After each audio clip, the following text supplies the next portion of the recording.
Hi guys, welcome back to my YouTube channel. हम पढ़ रहे थे आमेर में कछवाहा वंश के बारे में, जिसमें हमने कल मिर्जा राजा मान सिंह के बारे में पढ़ लिया था। आज हम एक नए शासक के बारे में पढ़ते हैं जिनका नाम आता है मिर्जा राजा जय सिंह। तो चलिए शुरू करते हैं।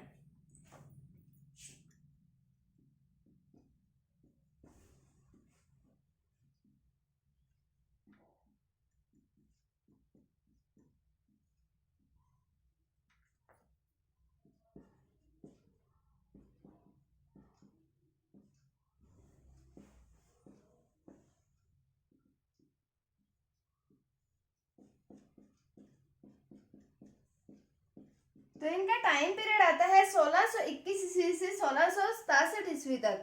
मिर्जा राजा जय सिंह का टाइम पीरियड पूछा जाए तो 1621 ईस्वी से 1667 ईस्वी तक।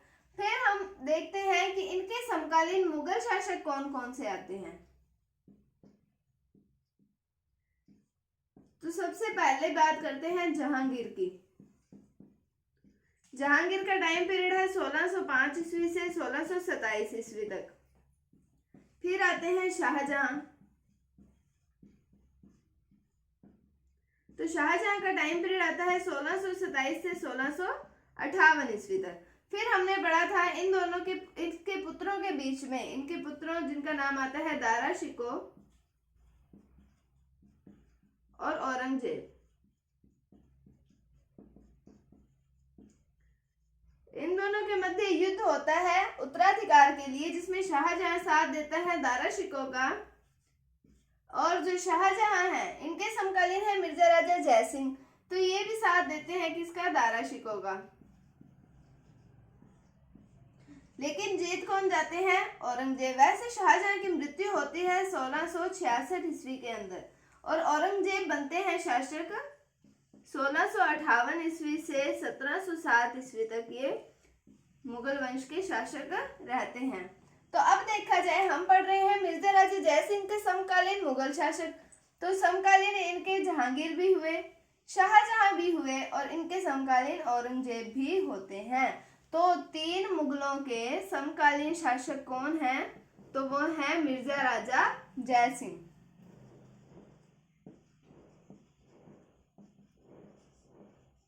तीन मुगलों के समकालीन शासक, तो वो पूछा जाए कौन है, तो वो है मिर्जा राजा जय सिंह। किन किन के समकालीन है, जहांगीर के, शाहजहां के और औरंगजेब के समकालीन हैं।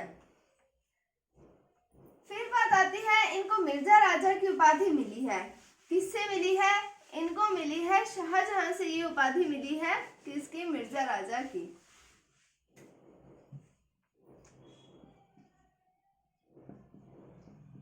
शाहजहां द्वारा मिर्जा की उपाधि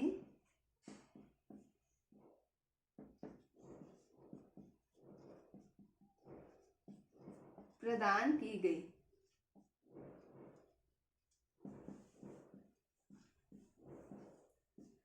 अब मैंने आपको बताया कि मिर्जा राजा जय सिंह जो थे, इन्होंने साथ किसका दिया था, दारा शिकोह का। लेकिन जीतते कौन थे, औरंगजेब। अगर भले ही इन्होंने साथ दारा शिकोह का दिया था, लेकिन जीतने के बाद, औरंगजेब के जीतने के बाद में इन्होंने औरंगजेब का भी पूरा सहयोग किया था। इनकी अधीनता एक तरीके से हम कह सकते हैं स्वीकार की हुई थी। मुगलों का साथ दिया था इन्होंने पूरे तरीके से, मिर्जा राजा जय सिंह ने। फिर जो औरंगजेब हैं, इन्होंने इन्हें भेजा दक्षिण भारत में। तो दक्षिण भारत में इन्होंने भेजा मिर्जा राजा जय सिंह को शिवाजी और संभाजी के बीच में विद्रोह का दमन करने के लिए इन्हें भेजा था। कहाँ भेजा था, दक्षिण भारत में। किसके विद्रोह का दमन करने के लिए, शिवाजी व संभाजी के। इनके मध्य विद्रोह हो गया था, उसके दमन के लिए औरंगजेब द्वारा इन्हें भेजा गया था दक्षिण भारत। फिर औरंगजेब ने इन्हें भेजा दक्षिण भारत और वहां पर शिवाजी और मिर्जा राजा जय सिंह के बीच में एक संधि होती है, जिसका नाम आता है पुरंदर की संधि। और ये संधि होती है 1665 ईस्वी में। तो पुरंदर की संधि कब हुई थी? 1665 ईस्वी में। किसके बीच में हुई थी? शिवाजी के बीच में और मिर्जा राजा जय सिंह के बीच में हुई थी पुरंदर की संधि। और संधि हुई है तो इसमें कोई शर्त भी होगी। इसमें ये शर्त रखी गई थी कि जो शिवाजी हैं उन्हें उपस्थित होना होगा औरंगजेब के पास में, औरंगजेब के दरबार में उपस्थित होना होगा। कहाँ पर? आगरा में। तो शिवाजी जाते हैं आगरा, औरंगजेब के पास में जाते हैं, लेकिन शिवाजी के द्वारा औरंगजेब को भला बुरा कह दिया जाता है, जिस कारण जो औरंगजेब हैं उन्हें जेल में कैद कर देते हैं। फिर शिवाजी फरार हो जाते हैं और पुनः दक्षिण भारत चले जाते हैं। तो ये स्टोरी थी दक्षिण भारत की कि मिर्जा राजा जय सिंह को औरंगजेब ने भेजा दक्षिण भारत, शिवाजी व संभाजी के विद्रोह का दमन करने के लिए भेजा था। वहां पर मिर्जा राजा जय सिंह और शिवाजी के बीच में संधि होती है, जिसका नाम आता है पुरंदर की संधि। और ये संधि कब होती है? 1665 ईस्वी में, जिसके तहत शिवाजी गए आगरा औरंगजेब के पास में, और औरंगजेब को भला बुरा कहने के कारण उन्होंने इसे जेल में कैद करवा दिया था। फिर ये वहां से फरार हो गए थे और वापस दक्षिण भारत चले गए थे।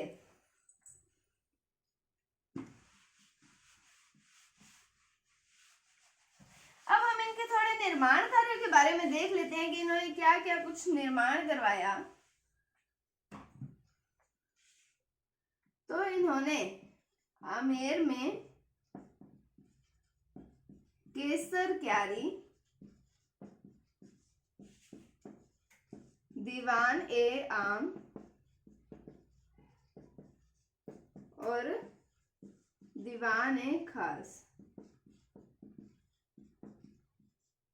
इनका निर्माण करवाया। और जयपुर में जयगढ़ दुर्ग का निर्माण करवाया। तो इन्होंने आमेर में केसर क्यारी, दीवान ए आम और दीवान ए खास का निर्माण करवाया और जयपुर में जयगढ़ दुर्ग का निर्माण करवाया था। और फिर इनके दरबारी कवि जिनका नाम आता है बिहारी, और बिहारी की रचना आती है बिहारी सतसई। तो बिहारी किनके दरबारी कवि थे? वो थे मिर्जा राजा जय सिंह के दरबारी कवि थे। तो हमने इनके पढ़ा निर्माण कार्यों के बारे में, और फिर हमने पढ़ा इनके दरबारी कवि के बारे में, जिनका नाम आता है बिहारी और उनकी रचना है बिहारी सतसई। तो ये था मिर्जा राजा जय सिंह के बारे में। इनके बाद में शासक बनते हैं राम सिंह, और उनके बाद में शासक बनते हैं बिशन सिंह। इनके द्वारा कुछ महत्वपूर्ण कार्य नहीं करवाए जाते, ये इंपॉर्टेंट नहीं आते हैं शासक। इनके बारे में इतिहास में जानकारी हमें नहीं मिलती है, ज्यादा जानकारी नहीं मिलती है। और इसके बाद में फिर जो इम्पोर्टेंट शासक आते हैं उनका नाम आता है सवाई जय सिंह। तो अब हम पढ़ते हैं सवाई जय सिंह के बारे में।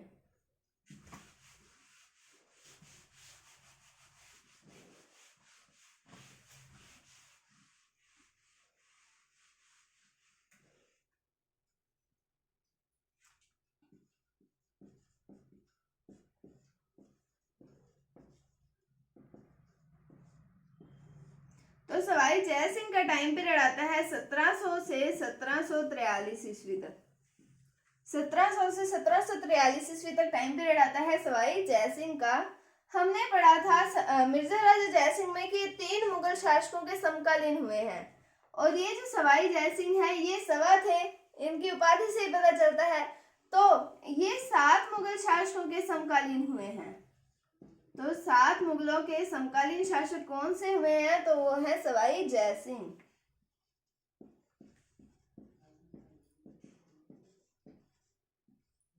अब वो 7 मुगल शासक कौन कौन से हैं तो उनके बारे में भी देख लेते हैं। पहला नाम आता है औरंगजेब, दूसरा बहादुर शाह फर्स्ट, इन्हें शाह ए बेखबर भी कहा जाता है।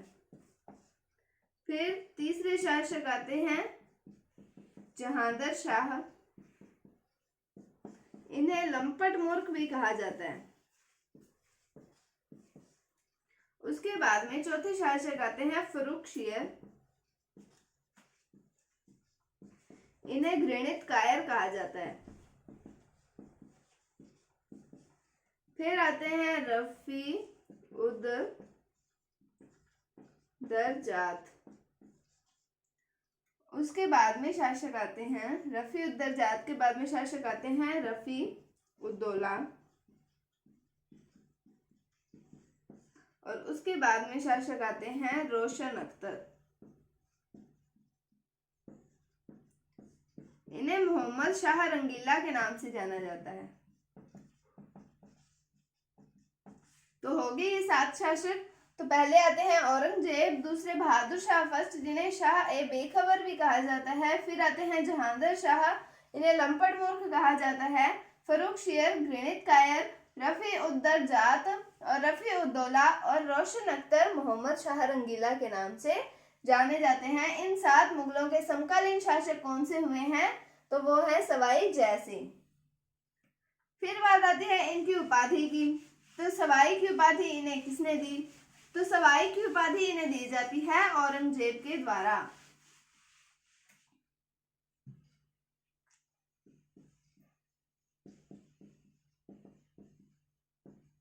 औरंगजेब द्वारा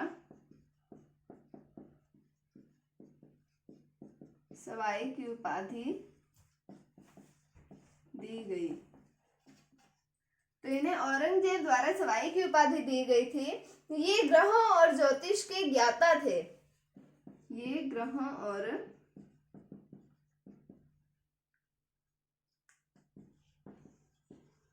ज्योतिष के जानकार थे। इनके द्वारा 5 वैधशालाओं का निर्माण किया गया। वैधशाला को जंतर मंतर भी कहा जाता है। अब हमें इन 5 वैधशालाओं के नाम पता होने चाहिए। तो पहली वैधशाला आती है दिल्ली में, ये सबसे पुरानी वैधशाला है। दूसरी वैधशाला आती है जयपुर में, ये सबसे बड़ी वैधशाला है। फिर आती है मथुरा, और चौथी आती है उज्जैन, और 5वीं आती है बनारस। ये जो जयपुर वाली वैधशाला है, इसे 2010 में यूनेस्को ने विश्व धरोहर घोषित कर दिया था। तो हमने पढ़ा औरंगजेब द्वारा इन्हें सवाई की उपाधि दी गई, ग्रहों और ज्योतिष के जानकार थे। फिर इन्होंने 5 वैधशालाओं का निर्माण करवाया जिसे जंतर मंतर कहा जाता है। तो दिल्ली में सबसे पुरानी वैधशाला, जयपुर में सबसे बड़ी वैधशाला जिसे 2010 में यूनेस्को ने विश्व धरोहर घोषित कर दिया है। फिर मथुरा में, उज्जैन में और बनारस में इनके द्वारा वैधशालाओं का निर्माण करवाया गया।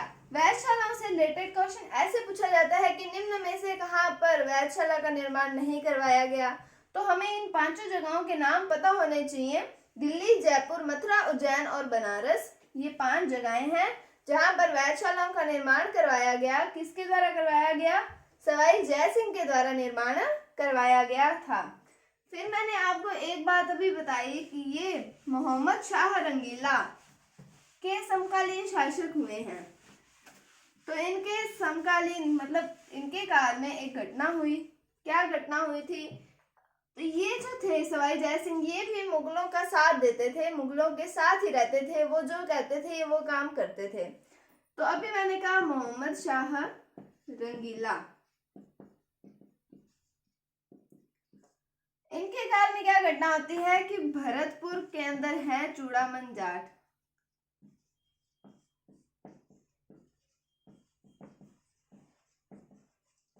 और इनके भतीजे का नाम आता है बदन सिंह। तो इन्होंने सवाई जय सिंह को भेजा, सवाई जय सिंह को भेजा इनके विद्रोह के दमन हेतु, विद्रोह के दमन हेतु भेजा। तो सवाई जय सिंह ने जो बदन सिंह को अपने साथ मिला लिया, इनको अपने साथ मिला लिया और इन्हें एक उपाधि दी। उस उपाधि का नाम आता है ब्रिजराज, और इन्हें एक जागीर भी दी। वो जागीर है डीग, डीग पड़ता है भरतपुर में। डीग को जल महलों की नगरी भी कहा जाता है। तो इन्होंने इसे अपने साथ मिला लिया, किसे मिला लिया? बदन सिंह को, और उसे बृजराज की उपाधि दी और डीग भरतपुर की जागीर भी दी, और डीग को कहा जाता है जल महलों की नगरी। और मोहम्मद शाह रंगीला ने इससे खुश होकर सवाई जय सिंह को भी एक उपाधि दी जिसका नाम आता है महाराजाधिराजेश्वर। तो मोहम्मद शाह रंगीला द्वारा सवाई जय सिंह को क्या उपाधि दी गई? महाराजाधिराजेश्वर। तो मोहम्मद शाह रंगीला के काल में क्या घटना हुई? भरतपुर में है चूड़ामन जाट, उनके भतीजे हैं बदन सिंह, और बदन सिंह इनके विद्रोह को दमन करने के लिए मोहम्मद शाह रंगीला ने भेजा सवाई जय सिंह को। उन्होंने बदन सिंह को अपने साथ मिला लिया, उसे बृजराज की उपाधि दी और डीग भरतपुर की जागीर भी दे दी, जिसे कहा जाता है जल महलों की नगरी। और इससे खुश होकर मोहम्मद शाह रंगीला ने सवाई जय सिंह को दे दिया महाराजाधिराजेश्वर की उपाधि दे दी थी। तो हमने आज पढ़ा मिर्जा राजा जय सिंह के बारे में और सवाई जय सिंह के बारे में। तो सवाई जय सिंह अभी कंप्लीट नहीं हुआ है, ये आगे और भी है जो हम अगली वीडियो में पढ़ेंगे। तब तक के लिए अगर आपको वीडियो थोड़ी सी भी अच्छी लगी है तो इसे लाइक कीजिए, शेयर कीजिए और चैनल को सब्सक्राइब कीजिए। अगर आपको कोई भी डाउट है तो आप कमेंट सेक्शन में पूछ सकते हैं। Thank you, thanks for watching, bye bye.